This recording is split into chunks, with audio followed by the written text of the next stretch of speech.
Muy buenas tardes, bienvenidos a las entrevistas de Canarias al Día, hoy con la mirada puesta especialmente en una isla a la que tenemos mucho cariño en esta casa, como es la Isla del Hierro. Pero vamos a hablar también en clave parlamentaria, porque hoy nos acompaña el diputado de la agrupación herreña independiente, Raúl Acosta, que además es presidente de la Comisión de Investigación Parlamentaria, que está investigando precisamente pues todos esos contratos de material sanitario durante la pandemia que tantas sospechas y que también, a su vez en paralelo, tantas investigaciones judiciales han levantado. Para hablar de todos los temas de actualidad que también afectan a la Isla del Hierro, hoy nos acompaña Raúl Acosta. Como digo, Raúl, bienvenido. Muchas gracias. Además, si no me equivoco, es su primera legislatura en el Parlamento y con la responsabilidad además de presidir esa comisión de investigación. ¿Qué tal la experiencia, Raúl? Bueno, la experiencia hasta ahora creo que ha sido muy fructífera. Yo entiendo que para la opinión pública muchos puedan pensar de qué vale esto, no vamos a llegar a nada, más de lo mismo, ha venido y no ha hablado, o vino y mira lo que dijo. Son muchas de las frases que muchas veces oímos o muchas veces nos basamos en lo que opina o dice la gente cuando va a esas comisiones, pero insisto cada vez que tengo oportunidad de recordar que lo importante también está en todos esos expedientes que la comisión también tiene en su poder, todos esos expedientes que se han ido recabando y que sin duda a la hora de emitir ese dictamen nos van a ayudar a elaborar unas conclusiones que creo que sí van a ser fructíferas, porque van a ser una hoja de ruta para que en el futuro, ojalá que no vuelva a suceder, pero todos sabemos de que esa posibilidad existe, tengamos ya unos parámetros sobre los que actuar ante una situación pues tan extraordinaria como fue el COVID-19. Al final ese es quizás el comentario, pero no solo con esta comisión de investigación, es algo que se reproduce cada vez que hay una comisión de investigación. ¿Para qué sirven estos órganos? Sobre todo cuando en paralelo se producen investigaciones judiciales en el ámbito penal que afectan a las personas que muchas veces tienen que declarar en esas comisiones. Supongo que eso está siendo un hándicap también para el desarrollo de la comisión. Efectivamente, porque esa distinción que acabas de hacer con esa pregunta es muy buena. Una cuestión es la responsabilidad penal, que efectivamente es en los juzgados, y otra cuestión es la responsabilidad política.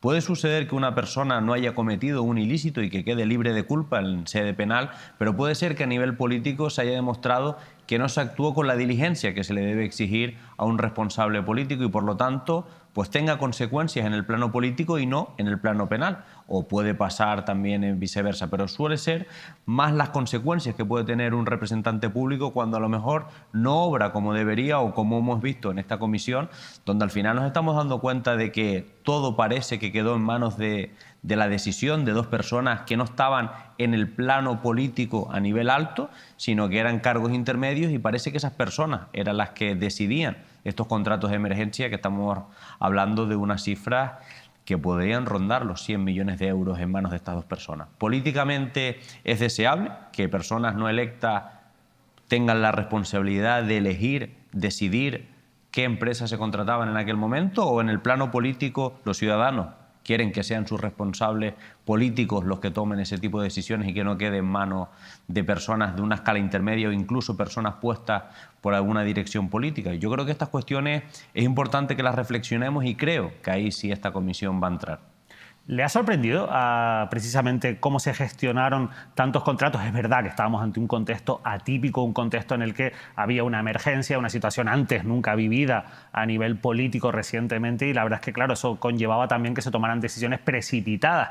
Pero también es verdad que hay algunas decisiones que han generado más polémica que otras y que probablemente con el paso del tiempo hubieran permitido, con una mayor responsabilidad, una mejor gestión del dinero. ¿Se puede llegar a concluir que se podía haber gestionado mejor así la pandemia y esos contratos? A toro pasado podemos hacer un análisis más preciso, pero esta comisión también nos ha valido para volver a aquel momento, volver a recordar aquello que el cerebro muchas veces nos obliga a olvidar porque fue tan traumático que no queremos recordarlo. Y es recordar que teníamos miedo de ir a hacer la compra, teníamos miedo de saludar a nuestros vecinos, familiares, amigos. Íbamos a trabajar algunos con EPIs improvisados en bolsas de basura. Entonces, tenemos que poner de nuevo ese contexto en el marco de las decisiones que se tomaron. No podemos enjuiciar con los conocimientos y los parámetros de hoy algo del pasado. Tenemos que ir a ese contexto. Y creo que en ese contexto, pues, la actuación de emergencia y la contratación de emergencia, teniendo en cuenta que muchos de los comparecientes que han ido, sobre todo empresarios, han dicho que aquello era un ambiente salvaje, la adquisición de material sanitario, que venía un cargamento a un aeropuerto y se lo rifaban y directamente se podía hasta revender o te lo podían quitar de las manos. Hay que entender en aquel momento y saber que si tú no te ponías a ese nivel, pues probablemente en tu comunidad autónoma iban a morir personas. Entonces, con ese hándicap que tenías de una situación tan extraordinaria, que se tomaran decisiones extraordinarias era lo que había que hacer. Otra cuestión es que a lo mejor ciertos controles pues, se flexibilizaron demasiado o sin duda se tenían que haber protocolizado situaciones de otra manera. Por ejemplo, con el adelanto de fondos. ¿Es lógico adelantar fondos si no has recibido parte del material? Bueno, en aquel momento, por mucho desespero que tuvieras, yo creo que se podrían haber establecido otro tipo de garantías. Creo que son las cuestiones que en esta comisión se están aflorando y que sin duda van a ayudar a tomar recomendaciones para que la situación a futuro cambie. Y el oportunismo también de muchas personas que, sin estar dentro, sin ser especializados en el ámbito sanitario, aprovecharon ese contexto para hacer negocio. Al final esto ocurrió en todo el territorio nacional, ocurrió también todo dentro de la Comunidad Europea. Pero ¿a usted le ha sorprendido el hecho de que personas que no tenían nada que ver con el ámbito sanitario acabasen tocando las puertas de la administración pública? Quizás ahí no tenía que haber sido más escrupulosa la administración a la hora de controlar con quién se contrataba. Claro, también aquí volviendo al contexto, es que muchas de las empresas que normalmente operaban en el mercado muchas veces no lo hacían directamente con China y de repente se vio que alguien que a lo mejor se dedicaba a la fabricación de maletas sí tenía los contactos, aunque no era su mercado habitual, y sí tenía los contactos. Y de repente ese se convierte en el operador necesario que tú necesitas para traer material de China. Porque además tiene el delegado comercial allí. Entonces, también en esta comisión nos hemos dado cuenta de que las empresas no habituales también eran a lo mejor las que te podían resolver. También es cierto y lamentable que empresas que sí tenían los contactos, estaban especializadas y tenían trayectoria, las dejaran fuera. Y creo que eso también es una cuestión que esta comisión tiene que indagar. ¿Por qué comisiones con unas competencias específicas, con un objeto social dedicado a, se quedara fuera? Y ya lo dijo el señor Ábalos en el día de ayer, muchos me mandaron correos, sé que de forma interesada desde el punto de vista económico, porque todas las empresas cuando operan quieren tener un lucro, obviamente, pero sin duda había un interés detrás de muchos por poder entrar, porque vieron un negocio, un nicho de negocio muy grande, los márgenes se disparaban, cada día, en cada llamada, te podían subir el precio pues de una FPP2 un 100%. José Luis Ábalos, lo nombraba usted ahora en esta respuesta, ha sido sin duda protagonista esta semana con su presencia en la comisión de investigación después de haber no podido acudir en anteriores citas que le habían hecho. Ha declarado además, ha contestado a las preguntas. ¿Le sorprendió la presencia de José Luis Ábalos, del exministro? Teniendo en cuenta sus dos incomparecencias anteriores, teníamos ya ciertas reticencias de si iba a venir o no, pero bueno, entendía que sigue siendo diputado, está en el grupo mixto, entonces me parecería bastante feo que esta persona no acabara asistiendo. Ya por fin superó pues, parte de las dolencias que le impidieron venir en la ocasión anterior y por lo tanto pues, ya estábamos en condiciones de poder traerlo. Ha venido y lo que más pues, me ha gustado es que también ha respondido a todos y cada uno de los 6 diputados de cada uno de los grupos parlamentarios que le han preguntado. Y eso creo que también es lo importante para la opinión pública.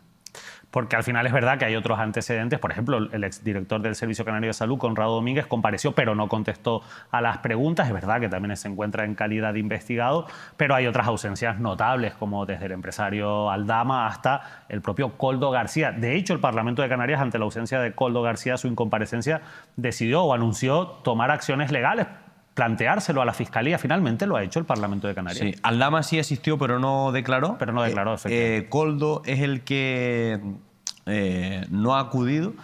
Hemos tenido muchos problemas para notificarle y de hecho lo logramos notificar, o lo que entendemos nosotros por notificar, gracias a que supimos de que iba a acudir al Tribunal Supremo, pedimos cooperación a la Policía de Madrid y el Parlamento le mandó la notificación a la policía, se personó por fuera del Supremo y él allí, asistido por su abogado, pues rehusó a recoger esa notificación. Por lo tanto, nosotros entendíamos, le habíamos enviado varios burofax, le habíamos enviado correos electrónicos certificados y encima habíamos mandado a la policía. Y en ese momento rehúsa y tenemos un informe de la policía que dice eso. Con lo cual nosotros cursamos a la Fiscalía por si entendiera que hubiera un delito de desacato, ¿no? Vamos a hablar de la actividad parlamentaria. Por supuesto, esta comisión va a seguir con su hoja de ruta, pero lo cierto es que prácticamente ya hemos superado el ecuador de la legislatura. El apoyo de la agrupación herreña independiente al gobierno actual de Coalición Canaria y Partido Popular, presidido por Fernando Clavijo, ha sido claro y clave desde el comienzo de la legislatura. Y en el último debate del Estado de la Nacionalidad Canaria, yo le escuchaba a usted decir que estaban satisfechos. Venía a decir que estaba cumpliendo el presidente Fernando Clavijo con la Isla del Hierro. Están contentos, entiendo, y van a mantener ese apoyo a este gobierno en lo que queda de legislatura. Mientras siga cumpliendo con la agenda que se comprometió con la agrupación Herreña Independiente, seguiremos apoyando porque es en lo que nos hemos comprometido. Somos un partido serio, hemos visto cómo el gobierno de Canarias ha cumplido y hoy, como herreño, veo que mi isla está mejor que hace 2 años. Y eso es lo que a mí me importa, y en lo que refiere al gobierno de Canarias veo que ha habido un compromiso. El falso túnel Pie de Vascos, que estaba parado, es una obra importante, se ha ejecutado. Los pantalanes de la Restinga también estaban parados, se empiezan a ejecutar y se están construyendo los primeros módulos. La red de riego de Isora San Andrés, también parada durante muchos años, ya van a comenzar las obras. La red de riego de caracterización de frontera, estamos hablando de obras que superan la 20 de millones de euros. En una isla como en el Hierro estamos hablando de una cantidad muy importante por la dimensión de esas obras. Y lo último que refuerza el compromiso del presidente, y se lo afeaba en el último pleno, es: el gobierno de España nos ha dejado tirados. Pedimos a la ministra de Sanidad que viniera, que pusiera un hospital de emergencia. Tenemos la bajada de Nuestra Señora de los Reyes ahora. La población de la isla se va a triplicar y puede que venga una patera, 2, 3, 4, 5, y no sabemos en el estado en el que van a llegar. ¿Qué van a hacer ante esa atención sanitaria que tenemos que dar? La ministra no viene, el gobierno de España no hace nada. ¿Usted qué va a hacer, señor Clavijo? Y él se comprometió en el último pleno a dotar de un hospital con medios para esos días del periodo de verano, para que podamos tener pues, una mayor asistencia sanitaria para los herreños y también para las personas que nos van a visitar. ¿Cree que esa percepción que tienen ustedes de que está cumpliendo el gobierno de Canarias la tiene la población del Hierro? Y lo digo porque recientemente se publicaba en el diario digital Atlántico Hoy una encuesta realizada por Electomanía sobre, bueno, la verdad es que estamos hablando de encuestas que hay que cogerlas siempre con cautela y sobre todo a estas alturas de la legislatura, pero hay un dato que llamaba la atención y es que sobre la valoración de Fernando Clavijo solamente era aprobado por los votantes de Coalición Canaria. Los votantes, por ejemplo, de la agrupación Herreña Independiente, encuestados en ese estudio, no aprobaban a Fernando Clavijo. Por eso le quiero preguntar la percepción que usted percibe, en este caso, de los ciudadanos de la Isla del Hierro. ¿Cree que están contentos o creen que ante todos esos incumplimientos que usted ha relatado y que por los que señala al Estado se puede acabar culpabilizando también al gobierno de Canarias? Los herreños y las herreñas, al igual que muchos canarios, suelen hacer una cosa a la vez a la semana, que es ir a repostar combustible. Cada vez que lo hacen, ven como la factura ahora mismo tiene 30 céntimos por litro repostado. Eso que parecía imposible en la otra legislatura, que ya es una reivindicación que llevamos mucho tiempo pidiendo, se ha hecho efectivo ahora. ¿Qué estamos hablando con esta medida tan importante? Que las familias herreñas se pueden ahorrar en torno a 2.000 euros. El otro día un chico joven me decía, es que con esto me estoy ahorrando 2 cuotas de mi hipoteca al año.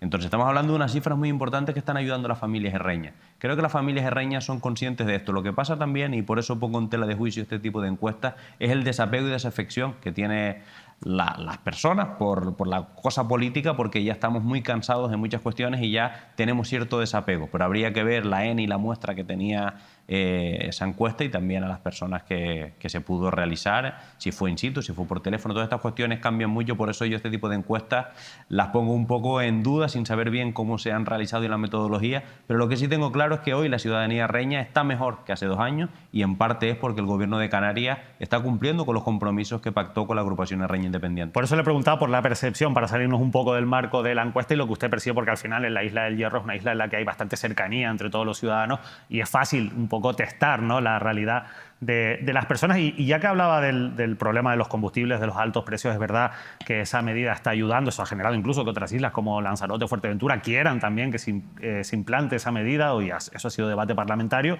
Pero no habría que trabajar para, sobre todo, que no haya monopolio en el asunto del combustible en la Isla del Hierro, para buscar fórmulas que al final el mercado se regule de manera automática y no tener que hacer desde esas ayudas públicas a ese gasto en combustible. Coincido completamente. De hecho, en Frontera, hace poco, la Sociedad Cooperativa del Campo Frontera abrió una nueva gasolinera y eso realizó que en el mes de abril, por ejemplo, el margen de diésel, nosotros mes a mes, desde marzo del 23 hasta ahora, estamos analizando cada semana los precios de diésel. Cogemos la media, hacemos una media en Tenerife, una media en el Hierro, para ver que esta bonificación no acaba en el bolsillo de diésel, sino que acaba en manos de los herreños, que es a quien va dirigido. Y nosotros en el análisis vimos que cuando abrió justo la cooperativa, diésel bajó rápidamente su margen y lo ha vuelto a subir. Ya más adelante entendemos que ahora lo está haciendo vía oferta, sobre todo con su aplicación, y no tanto vía reducción de precio. Pero sí es verdad que la primera medida que tomó fue reducir su precio. ¿Por qué de repente diésel minora su margen comercial? Pues porque hay competencia. Sin duda tenemos que tomar medidas valientes que impliquen que otras entidades puedan hacer pues más competencia a la isla. ¿Cómo lo hacemos? Yo creo que invitando a que otras entidades, como puede ser las otras cooperativas de la isla, puedan abrir sus gasolineras, pero que no sean solo para sus socios, sino que sean también para las personas de la isla. Y si nos ponemos a pensar, tenemos una en La Restinga y otra en Isora, con lo cual estarían los 3 municipios, Frontera, Valverde y El Pinar, cubiertos. Eso podría ser una buena medida y además a través de cooperativas integradas en su mayoría por muchos herreños y herreñas vinculados a la isla, y además le daríamos un negocio extra a estas cooperativas que muchas veces vinculadas al sector primario sabemos que los márgenes de rentabilidad son muy escasos. ¿Y hay voluntad? ¿Han percibido voluntad en ese sentido? Yo creo que lo que hace falta es un cabildo decidido que apueste porque este tipo de medidas lleguen. Ya hemos visto cómo en Frontera ha tenido éxito. ¿Por qué no exportamos este modelo al resto de la isla? ¿Por qué no apoyamos a que el resto de cooperativas sigan lo que ha hecho la Sociedad Cooperativa del Campo Frontera? Pero tampoco todas tienen el mismo músculo que tiene la Sociedad Cooperativa. Estamos hablando de que la Sociedad Cooperativa emplea casi de 50 personas. Estamos hablando de que tiene una robustez, de que tiene condición casi de gran empresa. No podemos pedirle lo mismo a la Cooperativa de Ganaderos, que creo que tiene unos 14 empleados. No están en una situación análoga, pero sí creo que tenemos que hacer una apuesta decidida por efectivamente, como dices, apostar porque haya competencia, porque es ahí donde sin duda el margen se va a reducir. Hablando del problema de la migración, el problema que genera, sobre todo ante la falta de recursos para acoger dignamente tanto a los menores migrantes, pero también a los adultos migrantes que llegan, la Isla del Hierro, sorprendentemente, ante ese cambio de rutas que se ha producido en los últimos tiempos, se ha convertido en un escenario de muchas llegadas de embarcaciones. Y la verdad es que usted decía una frase en una entrevista radiofónica en la que decía que el Hierro no puede convertirse en el tanatorio atlántico. Ahora acaba de decir que el Estado les ha fallado. ¿En qué les ha fallado? ¿Qué se podía haber hecho de más que no se ha hecho en este caso para atender dignamente a esos migrantes y sobre todo pues para que la isla no se vea saturada como se ha visto saturada? Lo primero y lo que está en boga de todos es los menores. ¿Cómo el Hierro tiene casi 300 menores y comunidades autónomas de millones de habitantes no llegan a 100? ¿Cómo nos dicen que no tienen recursos en La Rioja, en Aragón, en Castilla-La Mancha? No tienen recursos y el Hierro, que tiene 11.000 habitantes, sí tiene recursos. Que hemos reconvertido una residencia que probablemente usted conozca, la de Valverde, en un centro improvisado, donde ya no podemos tener esas instalaciones que nos podrían venir bien para que vengan estudiantes de fuera a hacer ciclos en la isla, y en cambio la hemos tenido que destinar a la migración, con casi 300 niños y niñas y jóvenes. ¿Qué educación, qué formación, qué modelo de vida le podemos dar en la Isla del Hierro a todos esos niños? Nosotros podemos, la Isla del Hierro con 11.000 habitantes, tenemos capacidad para absorber a todas esas personas. Hablábamos de que el Hierro se quedara con 50, 60. Tenemos 300 y el resto mira para otro lado. Ese es el primer fallo, y el segundo es el olvido que ha tenido con las fuerzas y cuerpos de seguridad del Estado. Una delegación plena de la Policía Nacional, dotar a la Salvamar de los medios que hacen falta, de las horas y del personal que le hace falta para que no vuelvan a haber accidentes como el que hubo en septiembre, donde murieron tantas personas. ¿Por qué ha pasado eso? ¿Por qué siguen muriendo tantas personas? ¿Qué recursos estamos poniendo en origen para que eso no venga? Miren cómo el gobierno de Canarias tiene un proyecto como es Tierra Firme, que no deja de ser una gota en el océano, pero que ya ha ayudado a que a lo mejor 500 jóvenes no se embarquen y arriesguen su vida. Proyectos como ese son los que cambian países, porque es lo que genera economía. ¿Qué es lo que le hace falta a esos países? No darle dinero a dictadores para que dejen de mandar a gente aquí a cambio de que cierren fronteras. Eso no es progreso para esos países y eso es lo que genera la ruta de muerte que ahora tenemos. Al final la geopolítica es bastante más complicado que algo tan sencillo como hacer proyectos como eso, que como usted bien ha dicho son una gota en un océano. Pero lo que sí que se puede hacer y sí que se puede invertir sobre todo es en esos recursos, y eso sí que es competencia del Estado, como usted bien ha dicho, con respecto a los cuerpos y fuerzas de seguridad del Estado, con la capacidad de dotar, en este caso, de más medios a la Isla del Hierro para esa acogida digna. Pero en el caso de los menores migrantes, al final todo pasaba por la reforma del artículo 35 de la Ley de Extranjería, y ahí quien ha sido clave en el bloqueo ha sido precisamente socio de Coalición Canaria en el gobierno autonómico, como es el Partido Popular. ¿Por qué no han sido más exigentes con quien gobierna con Coalición Canaria en la comunidad autónoma, que tenía la llave y que finalmente ha sido Junts precisamente quien ha desbloqueado, quien lo estaba bloqueando al principio y ha desbloqueado esa votación? ¿Por qué no han sido más exigentes con el Partido Popular? No, yo sí lo soy y soy totalmente crítico. No me cabe duda de que si esto ocurriera en Baleares o Valencia, otro gallo cantaría, pero como está ocurriendo en Canarias, ellos están muy cómodos. Desde Madrid se vive la realidad totalmente diferente y a mí no me cabe la menor duda de que Manolo Domínguez se está desviviendo porque sus propios compañeros en Península entiendan la realidad de Canarias, pero lo cierto es que hoy en día el que está bloqueando esta cuestión es el Partido Popular, con una insolidaridad nunca vista antes en España. Es decir, el Estado de las autonomías, que se basa principalmente en este principio, ahora se está quebrando porque estamos viendo cómo ante un problema tan grave empezamos a mirar para otro lado y decidimos no, que el problema siga siendo Canarias y que se quede en Canarias. Esa desconfianza que se empieza a generar pues va a mellar mucho para el futuro, porque no solo es ahora la cuestión migratoria, es la financiación autonómica, son muchas cuestiones que ahora hacen que todos nos miremos como sospechosos y no como socios cómplices. Hay un asunto interesante que le escuchaba también en alguna de sus intervenciones y es un asunto que es debate en todas las islas. El Hierro probablemente no sea la isla más afectada, pero también tiene problemas en cuanto a la gestión de los recursos hídricos. Y usted era muy crítico con el Cabildo Insular en ese sentido y aseguraba que no se estaba aprovechando realmente el potencial que tiene hídrico la isla del Hierro. ¿Por qué?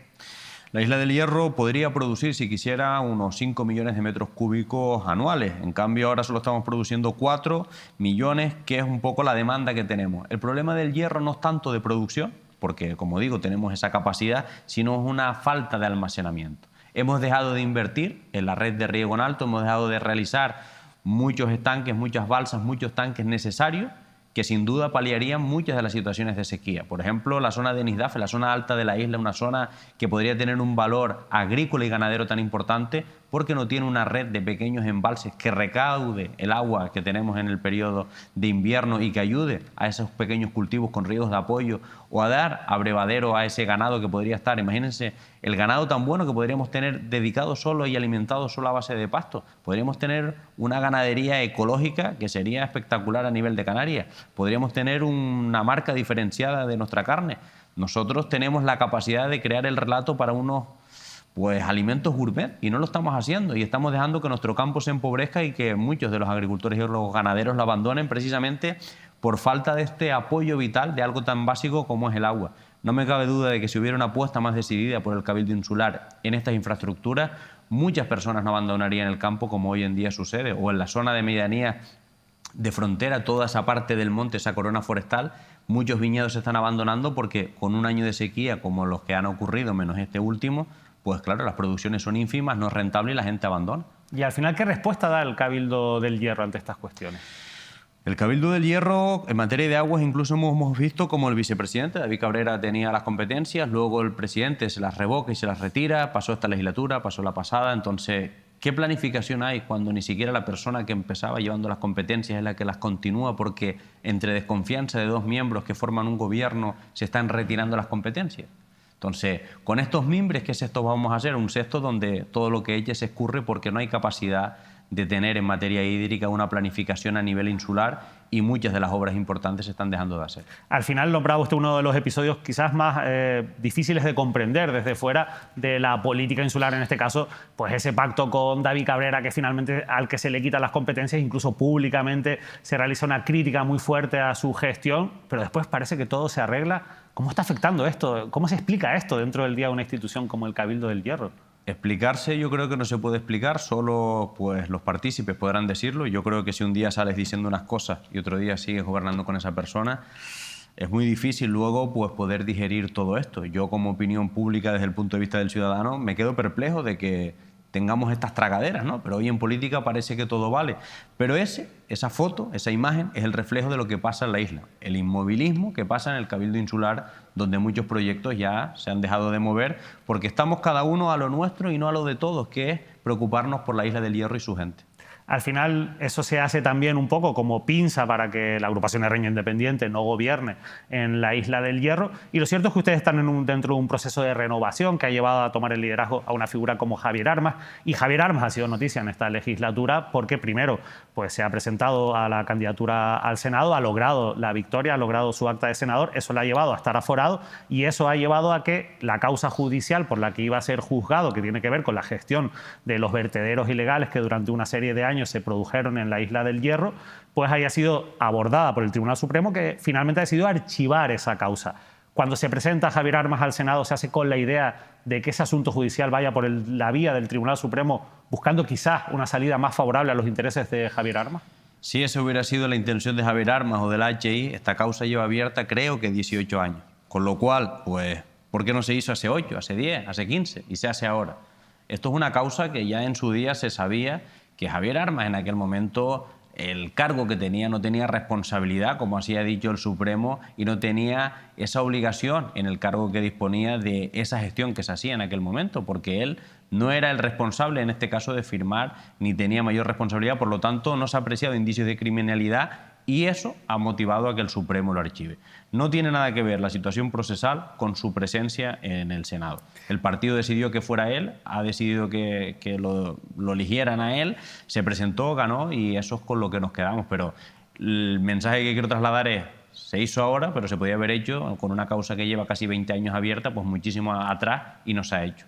Y sobre los hechos en sí, porque sí que es verdad que hay una serie de hechos que son cuestionados, evidentemente no solo por la Fiscalía de Medio Ambiente, sino también por muchas personas que consideran que la gestión de algo tan importante como son los residuos se ha hecho históricamente de manera irresponsable en la Isla del Hierro. Y es verdad que hay imágenes que todos hemos visto que nos preguntamos cómo es posible que una isla que, por otro lado, pues intenta ponerse la etiqueta de sostenible, de una isla que cuida el medio ambiente y que al final en la práctica realiza actitudes que sí que van en ese sentido, haya podido gestionar tan mal los residuos. ¿Se ha aprendido la lección en ese sentido? No se ha aprendido y es lamentable que los herreños sigamos teniendo la gestión de residuos tan mala y que no se corresponde con la imagen de isla, patrimonio de la UNESCO que queremos dar.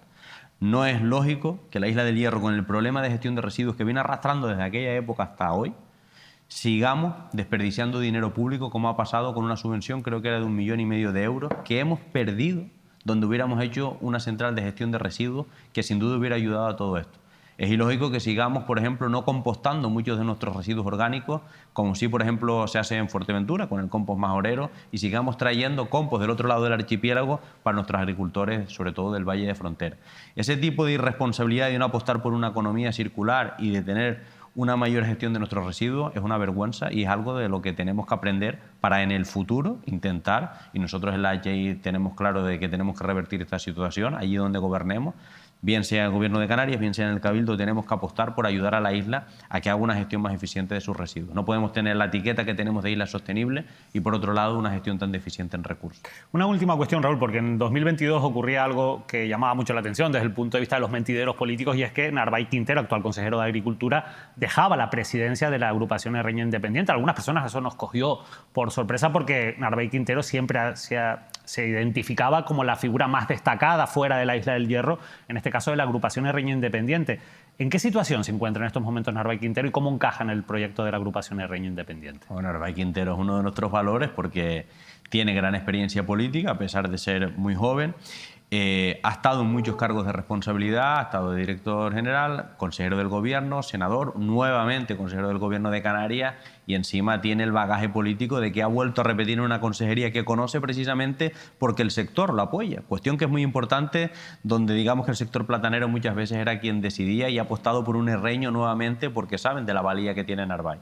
Por lo tanto, la agrupación herreña independiente sabe que tiene un gran valor político, independientemente de la disposición orgánica que podamos tener cada uno de nosotros, sin duda es un valor. Y nos congratula que esté con nosotros, que siga siendo parte del proyecto y sin duda tiene muchos años por delante con nosotros. ¿Y están satisfechos en el sector primario con la gestión de Narváez Quintero? Usted acaba de decir una clave. Lo normal es que esa Consejería de Agricultura estuviera ocupada por palmeros por la vinculación con un sector como es el del plátano. Sin embargo, ya es la segunda vez que un herreño, en 2 etapas distintas, ocupa esa consejería. ¿Usted nota que en el sector primario están satisfechos con las medidas que se están tomando? Sí, lo noto porque hace poco fuimos a Bruselas, fuimos con el sector y parte del sector te reconoce que encuentran una consejería de puertas abiertas, un consejero con el que puedan hablar y un consejero valiente. Porque no es fácil, por ejemplo, lo que se ha hecho con el decreto del plátano. Cambiar el sistema de redistribución del POSEI en el plátano y poner un tope a los kilos, eso no lo había hecho nadie.